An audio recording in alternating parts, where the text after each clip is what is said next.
Nah, semua ini didanai lewat sebuah peraturan khusus. Kali ini kita akan bedah tuntas gimana sih alur dananya itu bekerja. Pasti pada penasaran kan, gimana ceritanya pemerintah bisa mendanai pembangunan ribuan gerai dan gudang koperasi ini? Nah, untuk menjawabnya, ayo kita ikuti alur dananya satu persatu. Oke, sebelum kita ngomongin soal duitnya, penting banget nih untuk kita paham dulu the big idea-nya. Apa sih gagasan besar di balik semua ini? Jadi gini, semuanya itu berawal dari sebuah instruksi presiden di tahun 2025. Tujuannya satu, akselerasi, percepat pembangunan fisik untuk yang namanya Inisiatif Koperasi Merah Putih. Tujuannya itu jelas banget, yaitu untuk membangun sebuah jaringan outlet, gudang, dan juga peralatan yang bisa mendorong ekonomi lokal. Coba deh bayangin, ini tuh kayak membangun urat nadi ekonomi baru langsung di tingkat desa. Oke, untuk biayain proyek raksasa ini, uangnya datang dari beberapa sumber. Sumber yang pertama, namanya Dana Alokasi Umum, atau yang mungkin lebih sering kita dengar dengan singkatan DAU.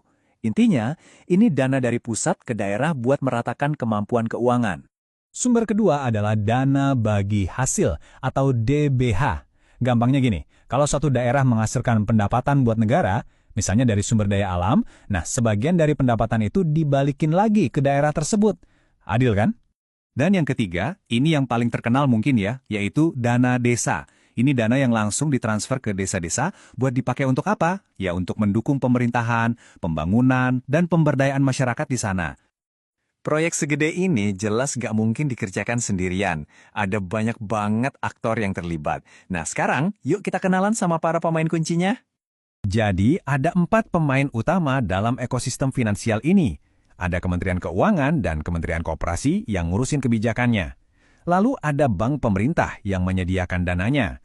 Nah, yang terakhir dan ini penting, ada PT Agrinas Pangan Nusantara, sebuah BUMN yang jadi eksekutornya. Coba perhatikan nama yang terakhir tadi, PT Agrinas Pangan Nusantara.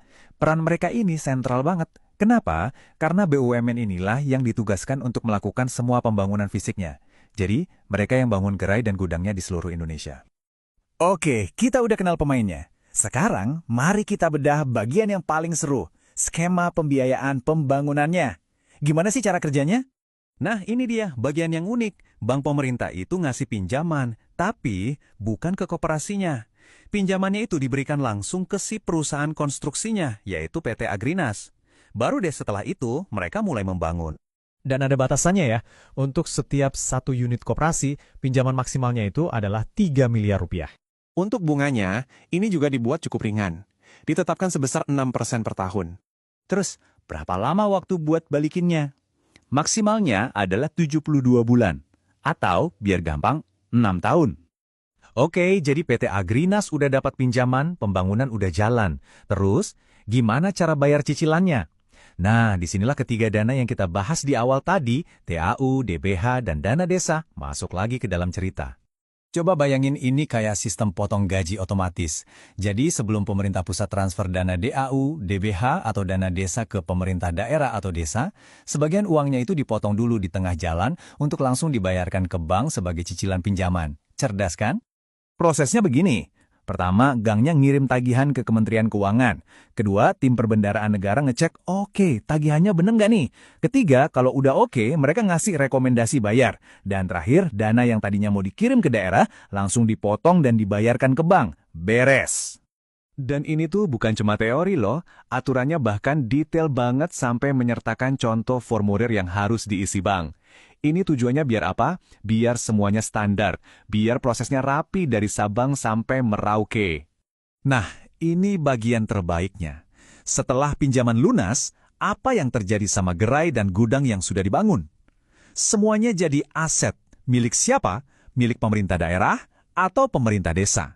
Jadi ini bukan sekedar bangunan, tapi investasi jangka panjang buat masyarakat setempat. Tentu saja, proyek semasif ini harus punya tata kelola yang bagus.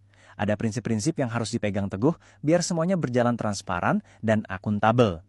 Yuk, kita lihat. Di pasal 3 peraturannya, itu disebutin banget ada 4 prinsip utama. Apa aja? Ada transparansi, akuntabilitas, kehati-hatian, dan berbasis kinerja. 4 pilar ini jadi pagar supaya programnya berjalan di rel yang benar. Satu lagi fakta menarik, peraturan baru ini, PM ke-15 tahun 2026, sebenarnya mencabut dan menggantikan dua peraturan lama dari tahun 2025. Artinya apa? Artinya ada proses penyederhanaan. Pemerintah mencoba membuat prosesnya jadi lebih ramping dan efisien. Oke, kita sudah lihat dapurnya, kita udah paham gimana mekanisme pendanaannya bekerja. Ini membawa kita ke pertanyaan yang lebih besar lagi. Dengan semua infrastruktur yang akan dibangun ini, apa dampaknya nanti di lapangan? Bagaimana ini semua akan benar-benar mentransformasi ekonomi di pedesaan Indonesia? Nah, ini yang patut kita tunggu sama-sama.